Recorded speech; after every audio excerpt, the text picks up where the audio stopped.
Bismillahirrahmanirrahim.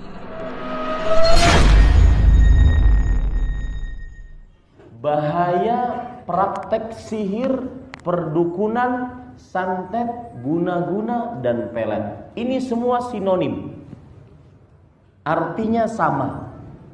Bahaya dalam agama, praktek sihir, dukun, santet, guna-guna, pelet. Semuanya sama. Apa bahayanya? Kita ambil dari surat Al-Baqarah ayat 102. Allah Subhanahu wa taala berfirman, "Wattaba'u ma tatlu syayatinu 'ala mulki Sulaiman, wa ma kafara Sulaiman walakinna syayatina kafaru." Yang pertama, dari ayat ini saya artikan dulu. Wattaba'u ma tatlu syayatin 'ala mulki Sulaiman.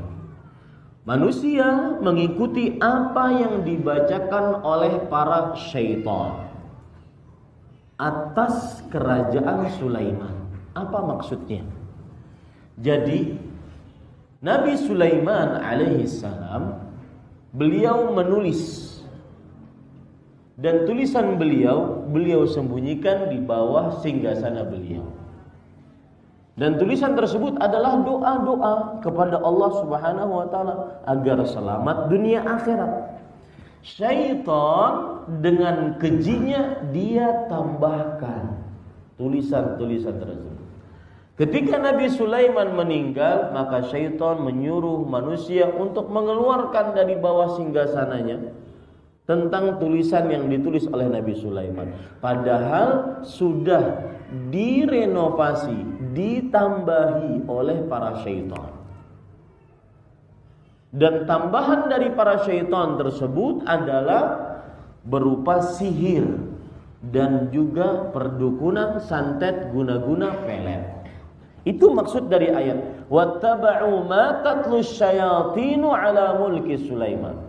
Mereka mengikuti apa yang dibacakan oleh syaitan. Ini masih kita pahami. Tapi mungkin Bapak Ibu belum paham. 'Ala mulki Sulaiman, di atas kerajaan Sulaiman. Nah, ini yang belum paham. Orang-orang mengikuti yang belajar sihir, dukun, santet, guna-guna, pelet, mengikuti apa yang dibacakan oleh syaitan pada kerajaan Nabi Sulaiman, yaitu di bawah singgasana Nabi Sulaiman. Ada buku yang ditulis memang oleh Nabi Sulaiman, tetapi ditambahi oleh syaitan. Keburukan dan bahaya sihir yang pertama dari sini adalah orang yang melakukan sihir, perdukunan, santet, guna-guna berarti secara pasti, absolutely, dia sudah mengikuti langkah-langkah syaitan. Ini keburukan yang pertama.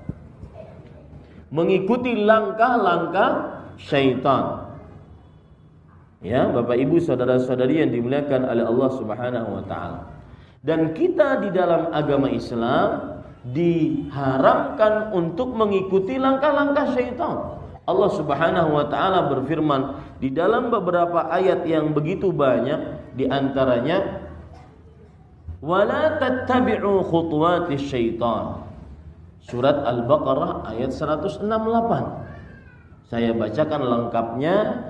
Ya ayyuhan nas kulu mimma fil ardi halalan tayyiban wa la tattabi'u khutuwatis syaitan innahu lakum aduwwun mubin. Wahai manusia, makanlah dari apa yang ada di bumi yang halal dan baik, dan janganlah kalian mengikuti langkah-langkah syaitan. Sesungguhnya ia bagi kalian musuh yang nyata.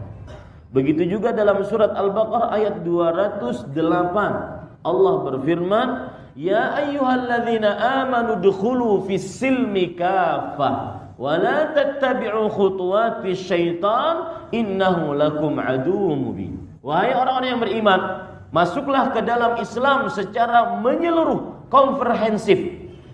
Dan janganlah kalian mengikuti langkah-langkah syaitan. Sesungguhnya syaitan bagi kalian adalah musuh yang nyata. Begitu juga di dalam surat Al-An'am ayat 142. Allah Subhanahu wa taala berfirman, "Wa minal an'ami hamulatan wa farshan, kulu mimma razaqakumullah wa la tattabi'u khutuwatis syaitan innahu lakum aduwwum mubin." Dan dari binatang-binatang ternak ada yang kalian jadikan sebagai pembawa barang-barang, ada juga yang kalian tunggangi sebagai hewan tunggangan.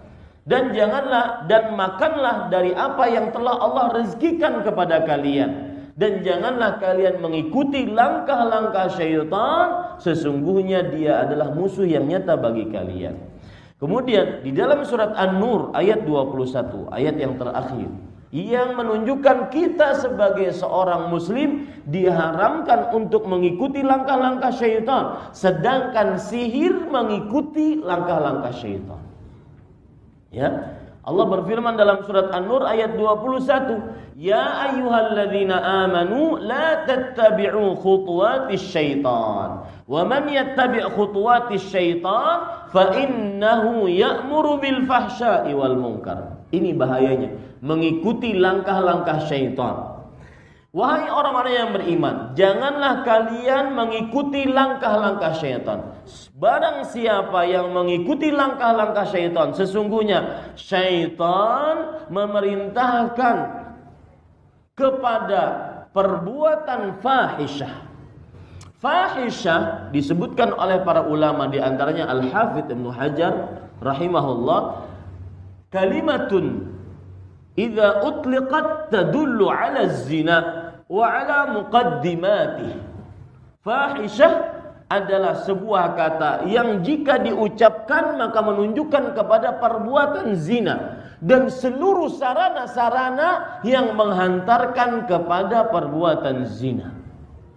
Wal munkar, dan sesungguhnya langkah-langkah syaitan memerintahkan kepada perbuatan mungkar. Mungkar adalah seluruh dosa, terutama dosa yang dikerjakan dengan terang-terangan di hadapan manusia. Kenapa kita dilarang mengikuti langkah-langkah syaitan? Yang sihir adalah berarti mengikuti langkah-langkah syaitan, karena syaitan langkah-langkahnya tidak memerintahkan kecuali kepada perbuatan fahisyah dan perbuatan mungkar. Ini bahaya yang pertama, mengikuti langkah-langkah syaitan, yaitu mengerjakan perbuatan sihir. Berarti dia sedang mengikuti langkah-langkah syaitan. Kita lanjutkan ayatnya. Wa ma kafara Sulaiman walakinna syayatin kafaru. Artinya Nabi Sulaiman tidak kafir. Bukan buku yang dikeluarkan dari bawah singgasananya itu 100% hasil dari Nabi Sulaiman, tetapi sudah ditambah-tambahi oleh syaitan. Makanya Allah menegaskan Nabi Sulaiman tidak kafir, akan tetapi syaitanlah yang kafir.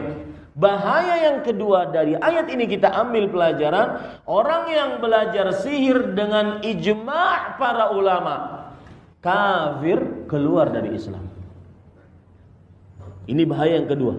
Orang yang belajar sihir dengan ijma' para ulama kafir, keluar dari Islam. Ya. Yang ketiga, yu'allimuna an-nasa sihra. Makanya Allah berfirman, "Wa ma kafara Sulaiman walakinna syayatin kafaru yu'allimuna an-nasa sihra." Nabi Sulaiman tidak kafir, akan tetapi para syaitanlah yang kafir. Mereka mengajari manusia sihir. Kenapa kafir syaitan? Karena mengajari manusia sihir. Berarti yang belajar sihir adalah belajar kekafiran. Pelaku sihir kafir. Ini dengan ijma' para ulama. Ya. Kemudian para ikhwah yang dirahmati oleh Allah, memang ada perbedaan pendapat di antara para ulama tentang hukum belajar sihir. Sebagian ulama, di antaranya Imam Asy-Syafi'i rahimahullahu taala, menyebutkan bahwasanya jika yang dipelajari tersebut adalah sebuah kekafiran, maka sihirnya atau belajar sihirnya berarti kekafiran. Lihat perkataan Imam Nawawi. Amalus sihri haramun wa huwa minal kabairi bil ijma'. Artinya praktek sihir haram dan dia termasuk dosa besar dengan kesepakatan para ulama. Kemudian beliau mengatakan, dan Imam Nawawi bermadzhab Syafi'i, wa minhu ma la yakunu kufran bal ma'siyatun kabirah fa in kana fihi qaulun aw fi'lun yaqtadil kufra fa huwa kufrun wa illa fala. Artinya, di antara perbuatan sihir ada yang mengakibatkan kekafiran, ada yang hanya mengakibatkan maksiat dan dosa besar. Jika yang dipelajari dan dipraktekkan adalah sebuah kekafiran, maka dia berarti kekafiran. Jika tidak, maka berarti tidak kafir. Ini jeliknya Imam Asy-Syafi'i rahimahullahu ta'ala. Tetapi wallahu alam, Bapak Ibu saudara-saudari yang dimuliakan oleh Allah, bahwa sihir haram dan menyebabkan kekafiran berdasarkan ayat tadi. Sihir dengan segala macam bentuknya haram dan menyebabkan kekafiran. Karena Allah berfirman, "Wa ma kafara Sulaiman, walakinna syayatin kafaru yu'allimuna an-nasa as-sihra." Nabi Sulaiman tidak kafir, akan tetapi para syaitan yang kafir. Mereka mengajari orang-orang tentang sihir, menunjukkan bahwasanya sihir adalah kekafiran.